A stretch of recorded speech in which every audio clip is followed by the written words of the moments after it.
दोस्तों नमस्कार, मैं दीपक गौतम एक बार फिर से आप सभी के समक्ष हाज़िर हूँ। आज का टॉपिक है थर्ड आई और स्कैनिंग। आज का जो ऑडियो है ये उन लोगों के लिए है जो कंटिन्यू साधना कर रहे हैं और कंटिन्यू मेरे द्वारा दिए गए ध्यान मंत्र की प्रैक्टिस कर रहे हैं। ठीक है, तो कुछ लोग मुझसे पूछते हैं कि स्कैनिंग कैसे की जाए, तो मैं आज आपको प्रॉपर तरीका बताऊंगा कि किस प्रकार से स्कैनिंग होती है किसी भी व्यक्ति की। ठीक है, क्योंकि अभी तक आप ये देखते आ रहे होंगे कि आप ध्यान तो करते हो, चीज़ आपको दिखाई भी देती हैं, लेकिन आप उन चीज़ों को समझ नहीं पाते हो कि वो चीज़ क्या है। या आपको किसी व्यक्ति विशेष की स्कैनिंग करनी है तो आप उसको भी नहीं समझ पाते हो।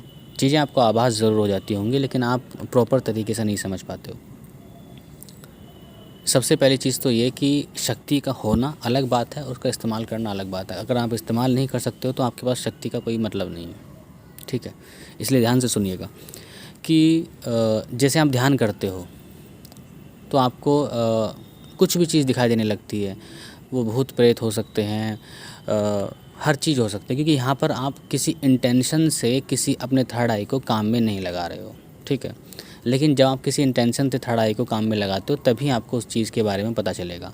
एक चीज़ तो ये कि जो लोग स्कैनिंग करना चाहते हैं वो लोग अपने हायर सेल्फ से कनेक्ट होना सीखिए। अब हायर सेल्फ से कनेक्ट कैसे होना है? आमतौर पर जैसे आप ध्यान कर रहे हैं तो आप हायर सेल्फ से कनेक्ट ही हैं।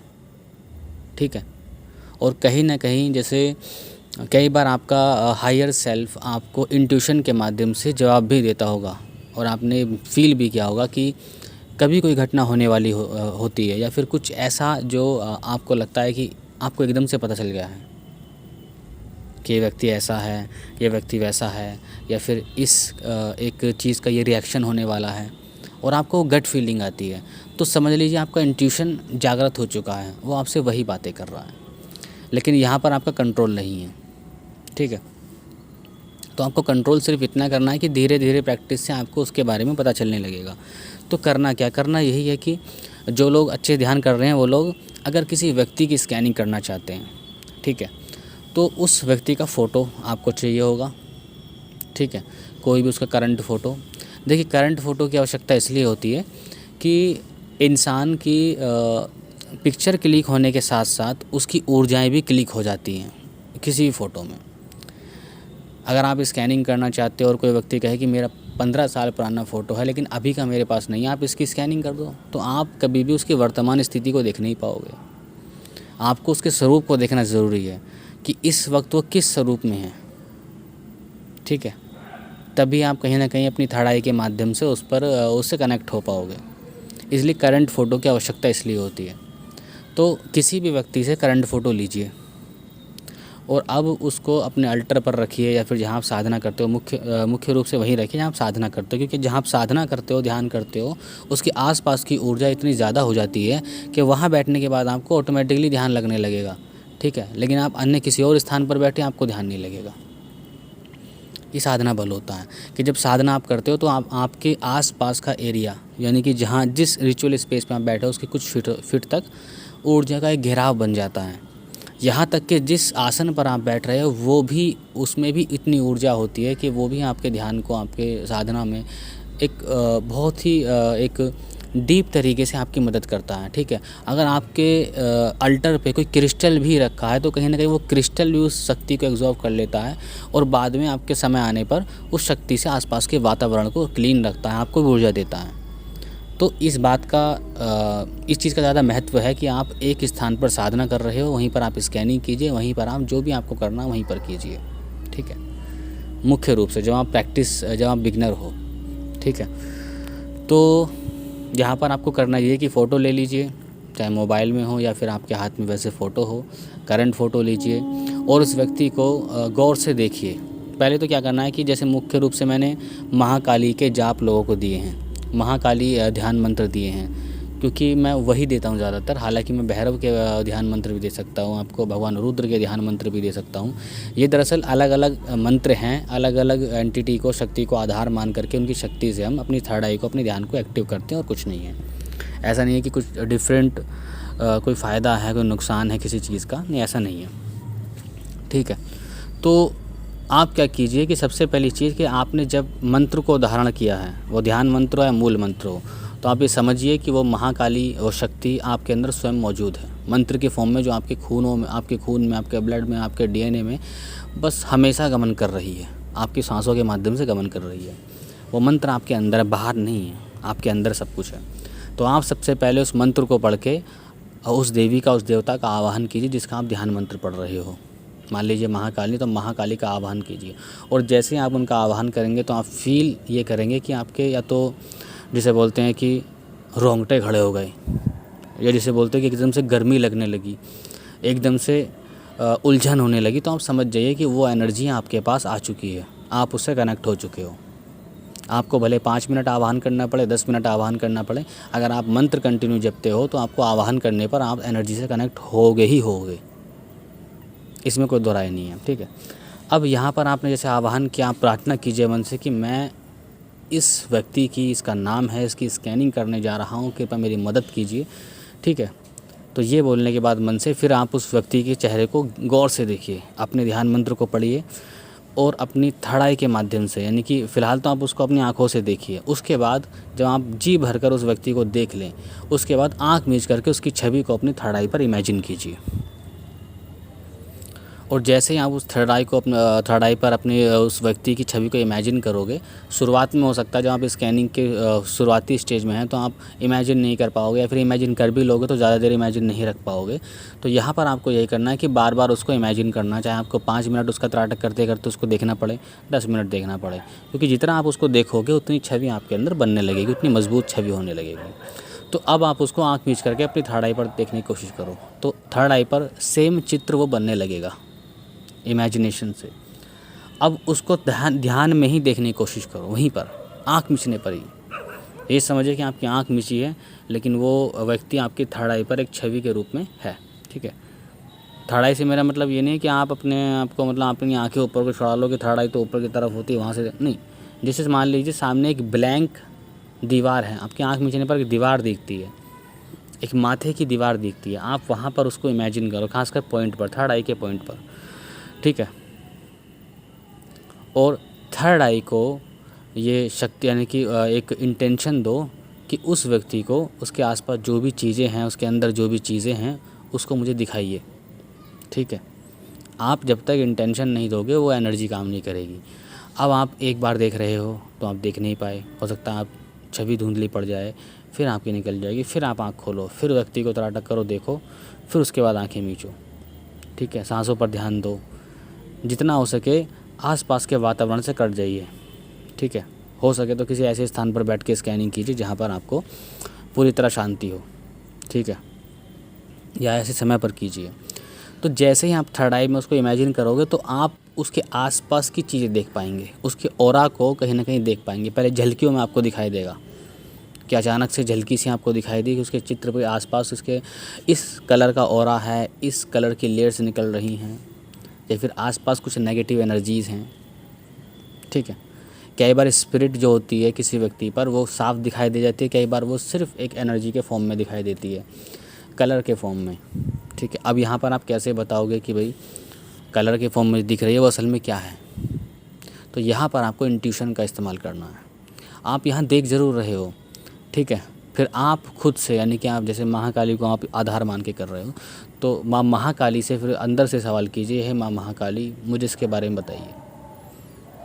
और आप जितना गहरा उनसे जुड़ने की कोशिश करोगे तो आपको इंट्यूशन के माध्यम से जवाब आएगा कि ये ऐसे ऐसे बात है, मतलब ये जो एंटिटी है, ये दिख रही है, नेगेटिव है और इस प्रकार की है। ठीक है, और इंट्यूशन आएगा ही आएगा, भले आपका शुरुआत में गलत आए, थोड़ा सा इधर उधर हो जाए, क्योंकि आपका खुद का दिमाग भी तो काम कर रहा है ना। यहाँ पर आप इस चीज़ को प्रैक्टिस से ही निखार सकते हो। आप इसे बार बार कीजिए, किसी व्यक्ति के साथ कीजिए, फिर उस चीज़ को नोटिस कीजिए कि हाँ क्या वाकई में ऐसा है नहीं है।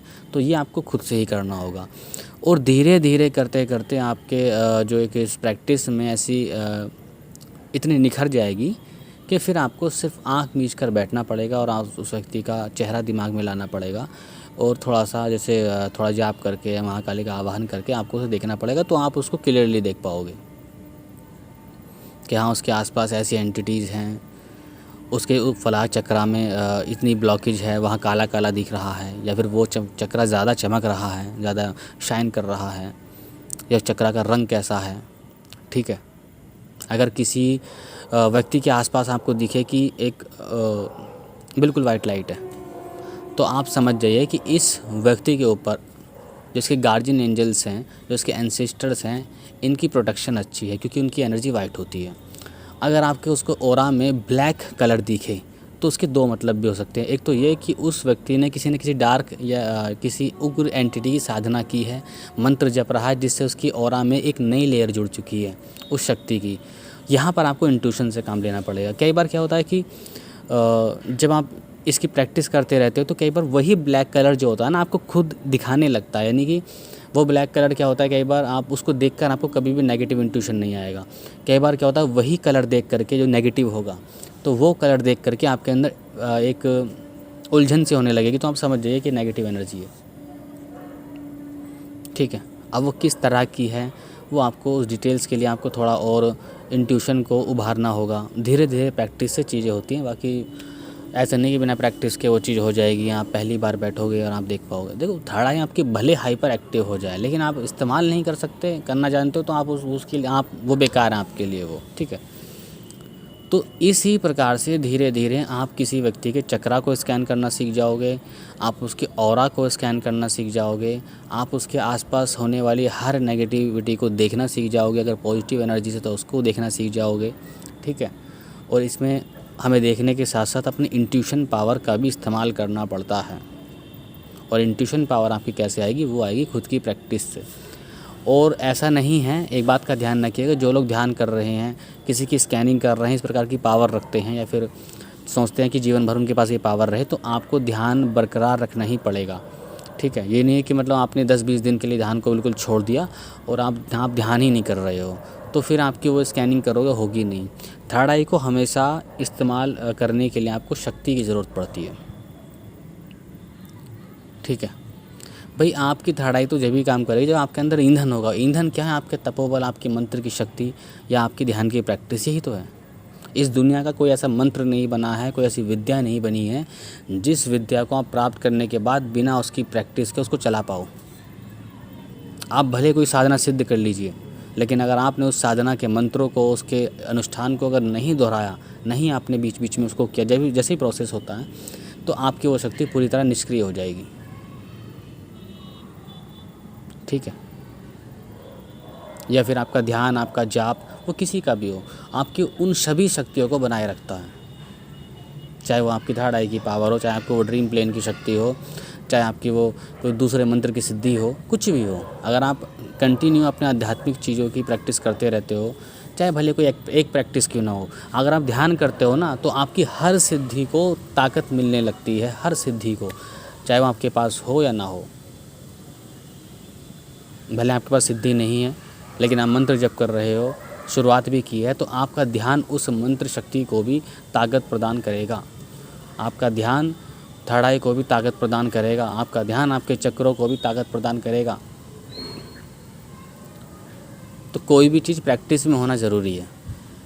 तो बिना प्रैक्टिस के, बिना ध्यान के प्रैक्टिस के, या फिर बिना सब कुछ छोड़ करके आप कभी भी किसी शक्ति को इस्तेमाल नहीं कर पाओगे, चाहे स्कैनिंग हो, कोई भी हो।